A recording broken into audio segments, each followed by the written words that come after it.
Dios les bendiga, soy el pastor Fernando López y tengo un mensaje para el día de hoy acerca de las 7 palabras.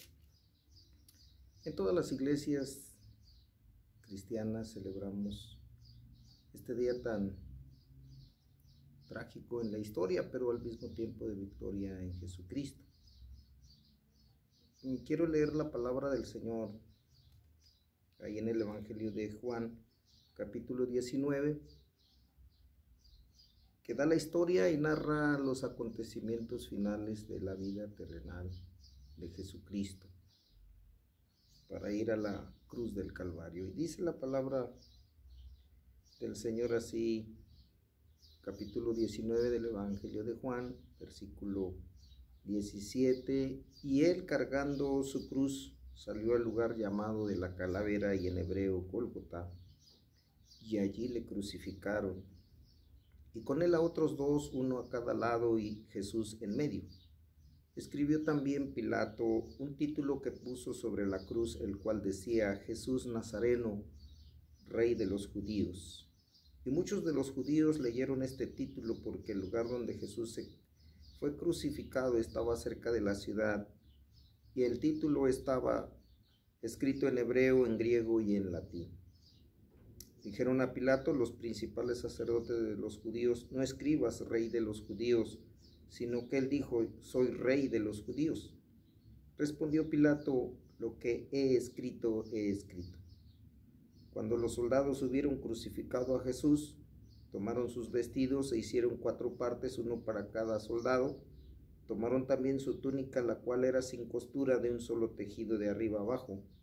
Entonces dijeron entre sí: no la partamos, sino echemos suertes sobre ella a ver de quién será. Esto fue para que se cumpliese la escritura que dice: repartieron entre sí mis vestidos y sobre mi ropa echaron suertes. Y así lo hicieron los soldados. Esta historia es trascendente porque forma parte de la vida de Jesús. Al mismo tiempo narra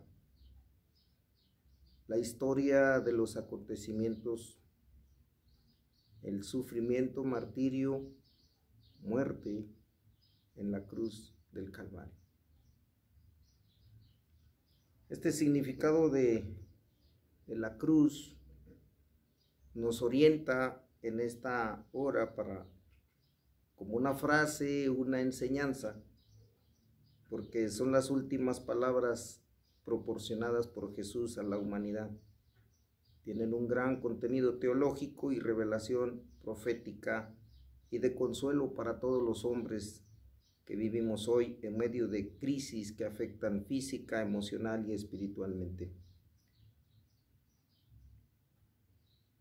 Mas Jesús nos alienta poderosamente porque es una inspiración puesta por el Espíritu Santo en las Escrituras. El presente mensaje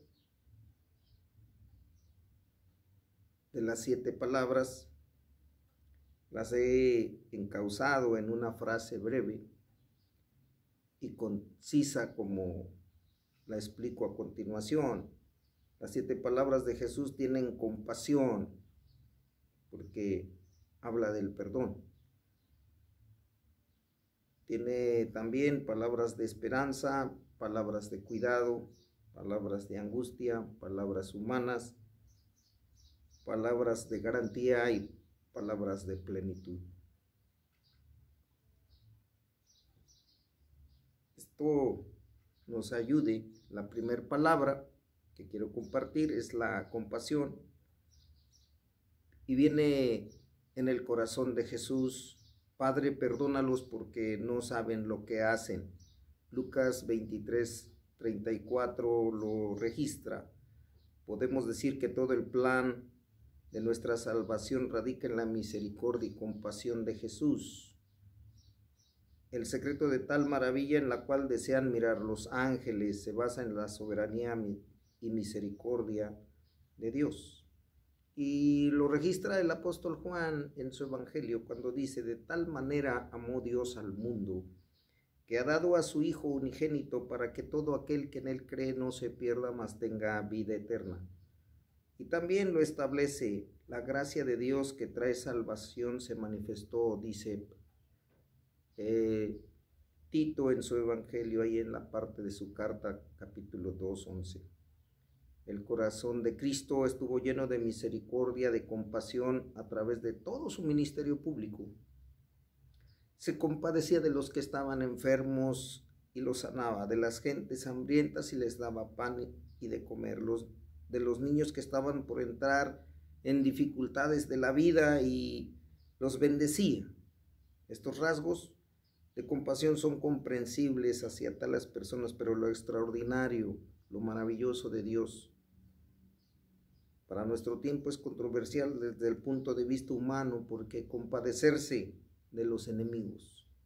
Cristo dijo que amemos a nuestros enemigos, de los que nos hieren, de los que nos afrentan, de los iracundos, de los ofensivos. Jesús hace una escuela diferente de actitudes desde la cruz del Calvario. Sin embargo, hasta este punto llega el amor de Jesús: amar y bendecir a los que eran material y moralmente culpables de los terribles dolores que en aquellos momentos les afligían. El cronista e historiador romano de aquel tiempo registró en sus memorias: Séneca nos dice que los crucificados maldecían el día en que nacieron a los verdugos y a sus madres y a todos los que les rodeaban, e incluso terminaban escupiendo a los que les miraban. Cicerón nos cuenta que a veces era necesario cortar las lenguas a los que iban a ser crucificados para impedir que blasfemaran de una manera terrible en contra de los dioses o lanzaran escupitajos sobre sus verdugos. Es seguro que los verdugos de Cristo esperaban oír voces y maldiciones de aquel que por las órdenes recibidas de poner su cruz en medio consideraban sin duda como un jefe de malhechores. Los fariseos y escribas, que conocían mejor al maestro de Galilea, esperaban oír por lo menos quejidos de dolor. Pero cuán grande fue su sorpresa cuando de los labios de Jesús salió un grito, sino una plegaria, una dulce y suave oración de perdón. El verbo griego no está en gerundio, sino una palabra en gerundio establecida, no en tiempo pasado, como decir dijo, más bien dice iba diciendo, lo que nos hace suponer que esta admirable frase fue repetida varias veces durante todo su proceso. Cuando los clavos entraban en su carne, cuando la cruz levantada y el dolor se hacía más agudo, Jesús iba repitiendo: perdónalos, perdónalos, perdónalos. El perdón es la gracia divina.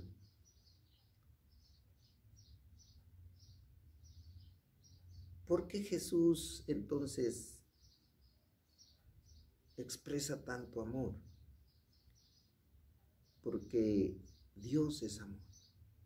Y esta es la naturaleza de la redención, pero también porque es sabiduría infinita. Se ha dicho con razón que comprender es perdonar, y comprendía, conocía la ignorancia de todos los culpables del horrendo crimen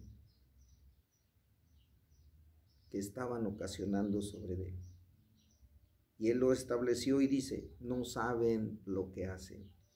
Los soldados, nosotros, los sumos sacerdotes, los imitadores de nuestro sublime maestro, habíamos dicho: perdona a los soldados, a los ejecutores materiales de esta atrocidad, porque son irresponsables, obedecen solamente órdenes.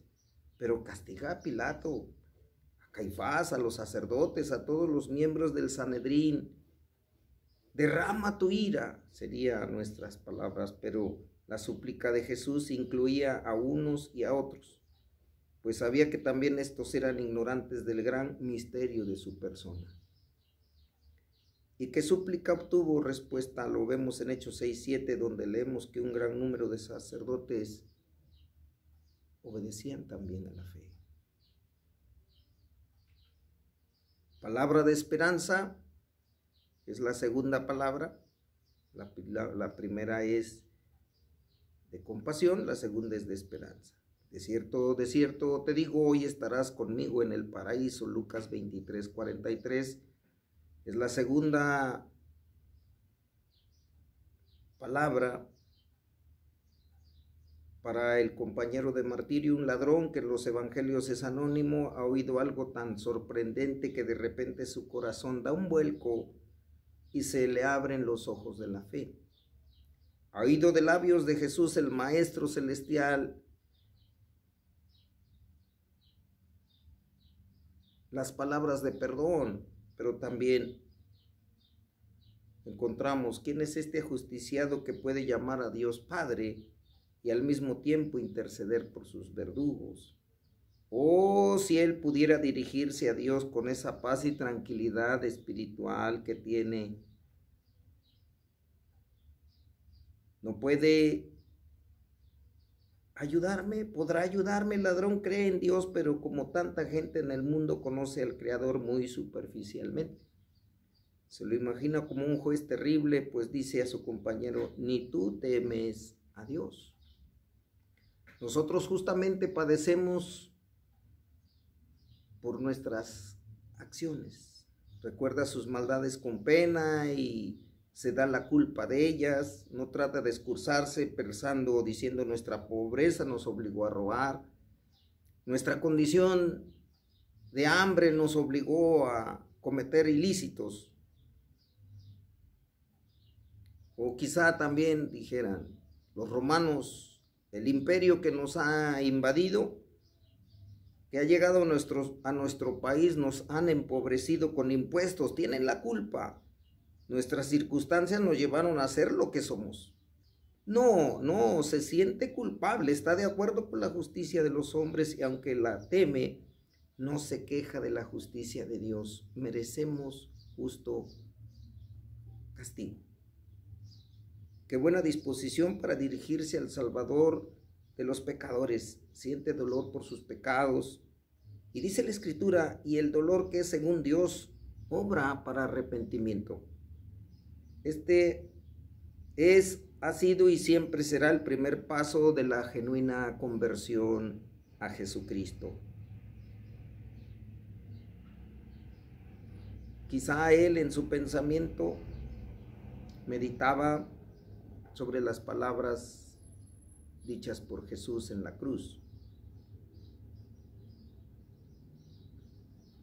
Y aprovechó la oportunidad.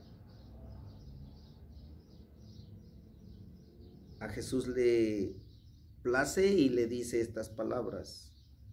Hoy estarás conmigo en el paraíso. Tus sufrimientos cesarán hoy, no dentro de 3 o 4 días. Tu gozo empezará hoy, no dentro de 3 o 4 días. En el paraíso de Dios, no dentro de centenares de años. Qué preciosa seguridad la tienes tú, amigo oyente. Haz lo que hizo el ladrón, acudir a Cristo, que ha dicho, al que a mí viene no le echo fuera. Acude a Él con arrepentimiento, con fe, ya que tú tienes suficientes evidencias para creer en Él y puedes creer en Él no solo como el Mesías, sino como el Salvador. La tercera palabra de cuidado dice en Juan 9, 26 y 27, mujer, he aquí tu hijo, hijo, he ahí tu madre. La vida cristiana no es solo un continuo pensar y hablar del cielo. Allá están, sí, nuestros principales intereses, pero precisamente porque es así y allá nos dirigimos, debemos en tanto atender bien nuestros deberes de la tierra. Jesús, como hijo humano de una dolorida mujer llamada María, afligida, ella tenía en cumplimiento la profecía dada a su vida, una espada traspasará tu alma. Palabras de Simeón, y en estos momentos la espada estaba clavada. ¿Hasta qué punto era atenuado su dolor por la esperanza? No lo sabemos, pero Jesús procuró ayudarla. Es muy probable y la situación no era para menos. Pero hubo una manifestación de esta fe por hallarse casi sola, pero en la cruz, junto a la cruz, mirando con ojos compungidos y agradecidos los sufrimientos de su amado Hijo. Habría tantas miradas de odio, de incomprensión, de venganza, que bien oportunas y consoladoras eran aquellas miradas de simpatía y de amor de algunas fieles mujeres y del apóstol Juan presente delante de Jesús en la cruz. Sin embargo, su fe estaba pasando a ser una fortaleza, una ayuda y una consolación. Juan estaba siendo puesto a revisión en su corazón, y esto sirvió para profundizar la explicación de los evangelios que mucho más tarde escribió. Ningún otro refiere la conversión de Nicodemo, porque solamente a Juan le corresponde dar esta explicación. Este discípulo confía en Jesús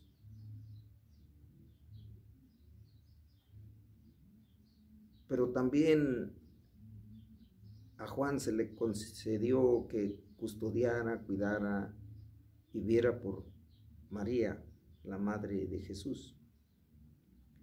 Había quizá parientes más cercanos también, como Jacobo, autor de la epístola que lleva su nombre, y también estaba Pedro, pero a Juan le fue concedida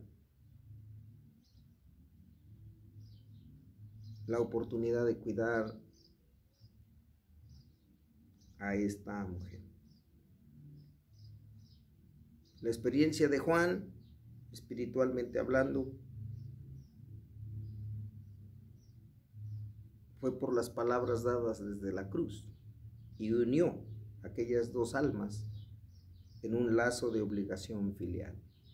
Palabras maravillosas desde la cruz del Calvario.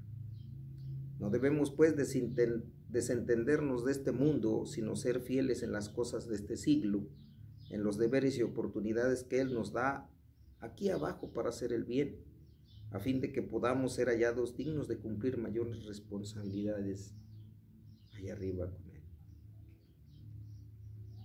La cuarta palabra es de angustia. Dios mío, ¿por qué me has desamparado? Contenida en Mateo 27:47. Esta es la más misteriosa de las 7 palabras. Podemos decir que de todas las anteriores, las que Cristo pronunció en el curso de su ministerio, ¿no es Jesús mismo Dios? ¿No dijo él y mi Padre y una cosa somos? Y a Felipe, el que me ha visto a mí, ha visto al Padre. ¿Cómo puede expresarse en estos términos? Como Pablo dijo, porque es Dios bendito por todos los siglos. El mismo apóstol Pablo nos aclara el misterio en Filipenses. Aquel que no tuvo usurpación ni el temer ser igual a Dios, sino que dice que se humilló a sí mismo. Y humillarse significa también en el griego vaciarse. Vino a ser temporalmente siervo, el que era Señor de todo. Sus milagros los realizaba orando a Dios como nosotros también podemos orar. Obró como Dios, el Cristo hombre, por la íntima comunión en que vivió siempre con el Padre Celestial. La voluntad de mi Padre hago siempre, dijo él. Podremos decir entonces que no sintió su condición humana, sino que era reverente, porque siempre Dios estaba con él, pero era parte de ese sufrimiento y la angustia vivida era el tiempo de sufrimiento.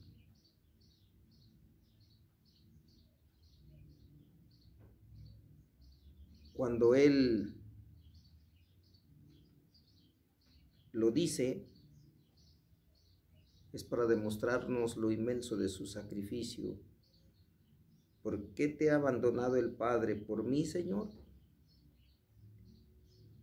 Tú lo sabes, pues tú sabes todas las cosas, pero quieres que yo las reconozca, que yo lo sienta, que yo lo agradezca. Pues sí, Señor, reconozco, fue por mí. Tú fuiste desamparado temporalmente para que yo pudiera ser amado definitivamente y para siempre.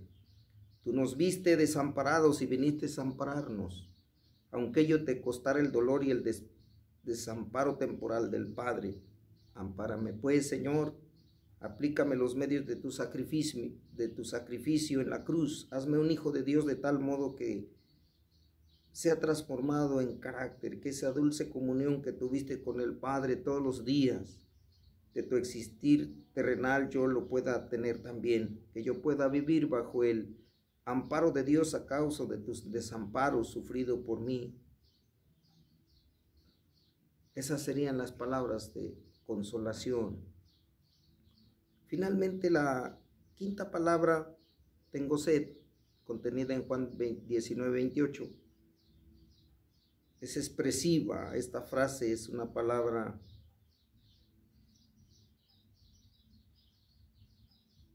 que tiene dos contenidos.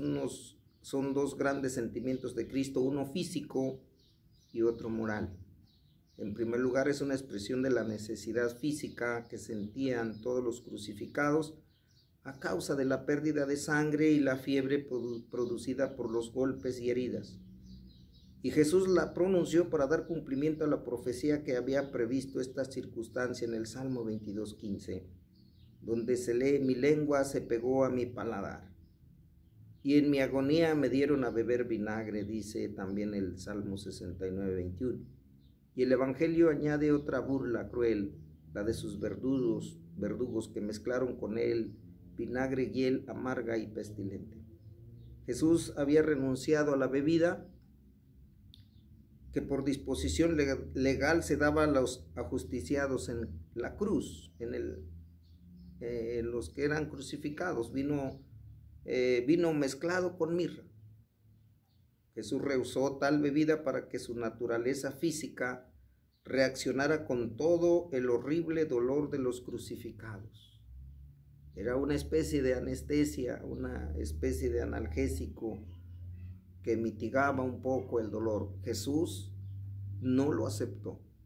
Recibió todo el dolor que pudiera significar, para que se cumpla en su cuerpo el máximo dolor, ya que sufre por todos nuestros pecados. Cuando se está en esta condición se sufre mucho, pero Jesús sufrió hasta el máximo los padecimientos físicos para hacernos comprender y apreciar su gran amor que tiene por nosotros, para ser maravillados para más a los hombres. Aún todas las gentes se maravillan de ese gran amor hasta hoy. Isaías 53 nos muestra el sentido moral cuando fue llevado a la cruz y dice: del fruto de su alma verá y será saciado. Se ha cumplido, se está cumpliendo, se cumplirá semejante profecía. ¿Crees que Jesús está satisfecho de ver 9/10 partes de la humanidad hoy en la ignorancia del Evangelio, de la redención que tanto le costó? ¿Crees que está satisfecho de la vida de sus discípulos, de la respuesta de nuestros corazones, de nuestras vidas cristianas, de nuestra conducta, de nuestros esfuerzos por su causa? ¿Cuánto mejor podríamos hacerlo. Aún hoy día nuestro Salvador en lugar de vino recibe vinagre, en vez de mirra recibe hiel, pues el mundo no aprecia su sacrificio, su amor por las almas y ni siquiera aquellos que hemos confiado en Él de todo nuestro corazón. Podemos decir como Pedro: Señor, tú sabes todas las cosas, tú sabes que te amo. ¿No podríamos hacer más? Mucho más para mostrarle nuestro amor, para calmar la sed de su alma. Sin embargo, un día será satisfecho su anhelo. Cuando se habrá sacado todo el jugo, diría yo, usando una comparación al glorioso misterio de la redención, todo el fruto posible de su gracia, cuando millones estén reunidos ante su trono, una multitud incontable, según Apocalipsis 7, nuestro Salvador verá que no fue en vano el sacrificio de la cruz. Entonces verá el fruto de su dolor y será saciado.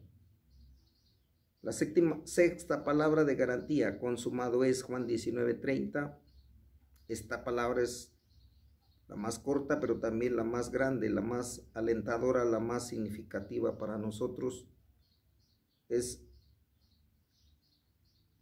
un premio y prenda de seguridad y de esperanza de los labios del Señor.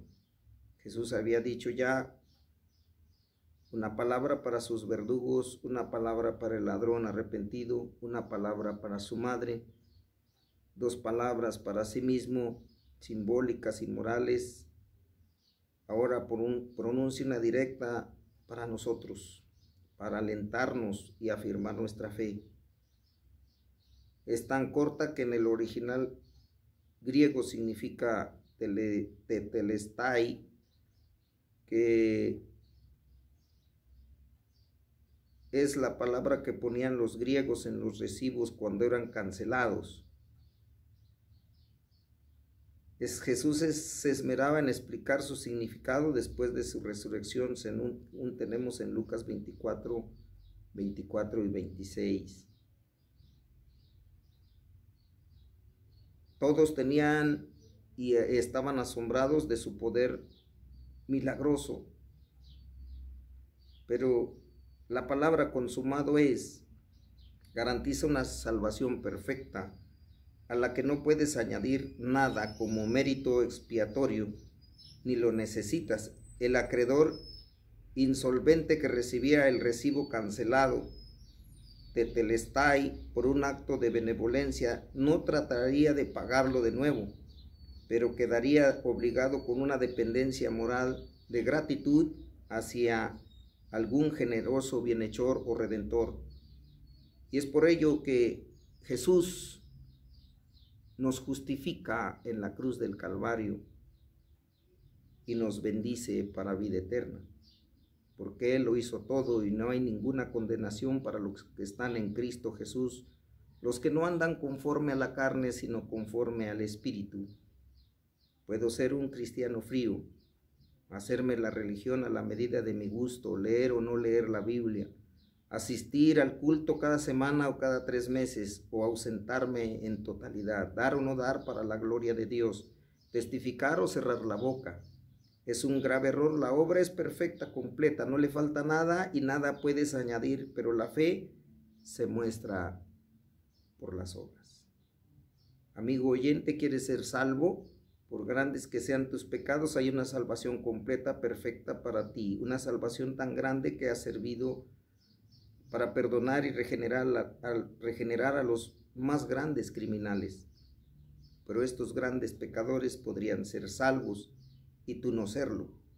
El ejemplo fue: uno de ellos no quiso, de los que estaban al lado de Jesús, pero uno sí. Si no recibes el Evangelio como un don de Dios, o si confías con un arrepentimiento solamente superficial de labios, que era Dios, que demos un arrepentimiento genuino y que tengamos fe sincera para recibir y agradecer de un modo debido la obra de Jesucristo en la cruz del Calvario. Consumado es la palabra de bendición para nosotros. Y la última y séptima palabra de confianza.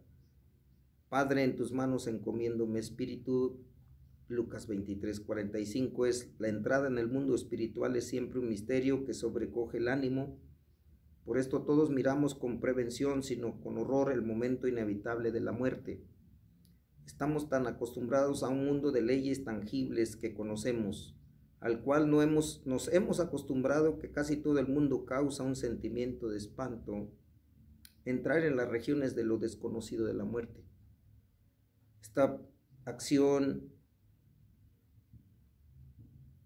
no existe en el Divino Hijo, en el Verbo encarnado. Sin embargo, lo oímos exclamar: Padre, en tus manos encomiendo mi espíritu. ¿Por qué?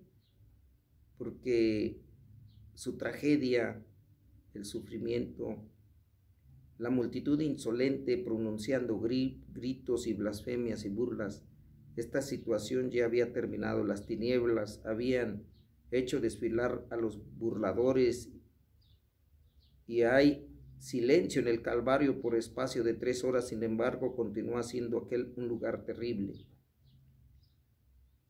Pues tenemos esta situación. ¿Quién había movido aquellos labios escarnecedores? ¿Quién había levantado aquel enojo insolente? ¿Quién había inspirado las blasfemias? El enemigo de Dios. Había invertido todos sus recursos para atacar a Jesús. Parecía una victoria de él contra el Hijo de Dios encarnado, pero aquella victoria que fue sino su mayor derrota. El diablo y sus huestes, que parecen haberse manifestado de un modo especial en Palestina durante el ministerio público de Cristo, habían llegado al colmo de su actividad y al pináculo de su culpa en la tragedia del Calvario. Ahora bien, el Redentor, hecho hombre, reducido a la condición de hombre por su voluntad,